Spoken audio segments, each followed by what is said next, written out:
Welcome to the deep dive. We're here to cut through the noise, take all that raw information flying around, and really give you some clear insights. Today, we're diving into something critical, something evolving very fast. The state of the conflict between Israel and Iran.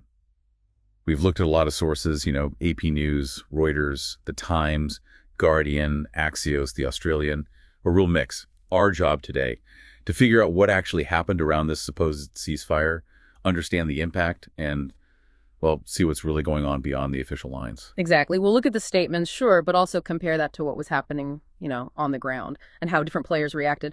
Hopefully by the end, you'll have a much clearer picture of just how complicated and, frankly, dangerous this situation is. Okay, so let's start there. This announced ceasefire, June 24th, 2025. U.S. President Donald Trump makes this big declaration, right? Israel and Iran ceasefire starting at midnight. Looked like a potential breakthrough, on the surface at least. But here's where it gets, complex. Immediately. Because despite that big announcement, the sources are pretty clear. The fighting didn't stop. It really casts serious doubt, right away, on whether this truce was actually effective at all. And then you have Iran's foreign minister, Abbas Araghchi, basically denying any formal deal. He said, look, Iran stops when Israel stops its aggression first. So you see this huge gap, right, between the declaration and the facts on the ground. Makes you wonder, sometimes these declarations are more for show, for the international audience. Right. More optics than reality, perhaps, especially if the main parties aren't really truly bought in.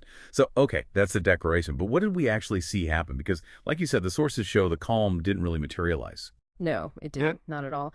Iran took action almost immediately, multiple missile attacks on Israel, and this was both before and after that midnight deadline passed. They specifically targeted southern Israel. Beersheba was hit hard. Reports said at least 4 people killed, tragically, and several more injured. And it wasn't just military targets.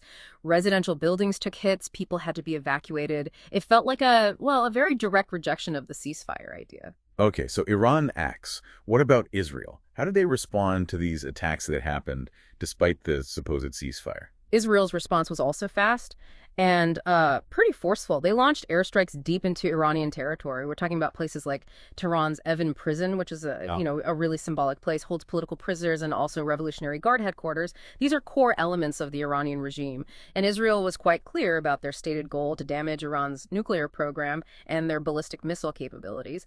So a very strategic, targeted response aimed at degrading Iran's power. And inevitably, it seems, these things escalate. The U.S. gets drawn in further or perhaps jumps in more actively. This adds a whole new dimension. They launched something called Operation Midnight Hammer. What was that exactly? Right, Operation Midnight Hammer. This was a significant U.S. military action. It wasn't just symbolic. They went after Iran's key nuclear sites. Fordo, Natanz, Isfahan, these are, central to Iran's nuclear ambitions. And they used bunker buster bombs. These are weapons specifically designed to penetrate deep underground, heavily fortified structures, like those nuclear facilities. Then, in retaliation for that, Iran fired missiles.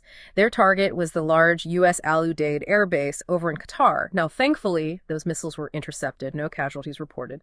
But it shows just how quickly the conflict widened. You now have direct U.S.-Iran exchanges. Very dangerous. Absolutely. And amidst all this strategic maneuvering, these strikes and counterstrikes, there's always the human cost, which is often devastating.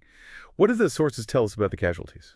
Yeah, it's grim. The figures reported are stark. Iran reported at least 974 deaths and over 3,400 injuries from those Israeli airstrikes. And looking at the Israeli side. On the Israeli side, the reports indicated 24 deaths and over 1,000 injuries, mainly from the Iranian missile attacks we talked about. And beyond the tragic loss of life and the injuries, there's the physical destruction. Significant damage to infrastructure. We're talking civilian areas and Israel hospitals mentioned, residential buildings, but also those critical military and nuclear sites inside Iran. The damage is widespread. So with this intense back and forth, the U.S. involved, significant casualties.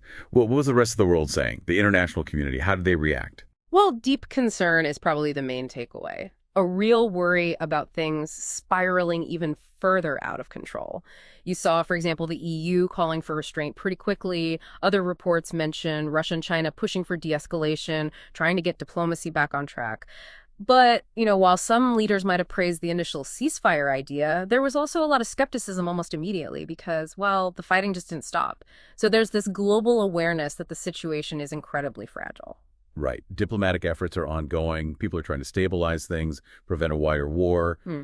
But it's clearly an uphill battle. The immediate reality undermined the diplomatic track. Hmm. So, wrapping this up, what does it all really mean for you, our listener? We've looked at a declared ceasefire that, well, it just didn't hold. Didn't stop the violence. The conflict stayed incredibly hot, very volatile, direct hits between Israel and Iran, and the U.S. playing a major, active, and you could argue, escalatory part in it, too. Yeah, that gap. The sheer difference between the public announcement of peace and the reality of continued lethal attacks. It really highlights just how difficult de-escalation is in that region. It shows how deep the mistrust runs and how hard it is to build peace when those core issues, those strategic goals, remain completely unresolved. It certainly does. So maybe the thought we leave you with is this. When does a ceasefire actually become a ceasefire? What does it really take to move from just words, from a piece of paper or an announcement, to actual durable peace on the ground? Especially when trust is gone and the pattern of aggression just keeps repeating itself. Something to think about as these complex events keep developing.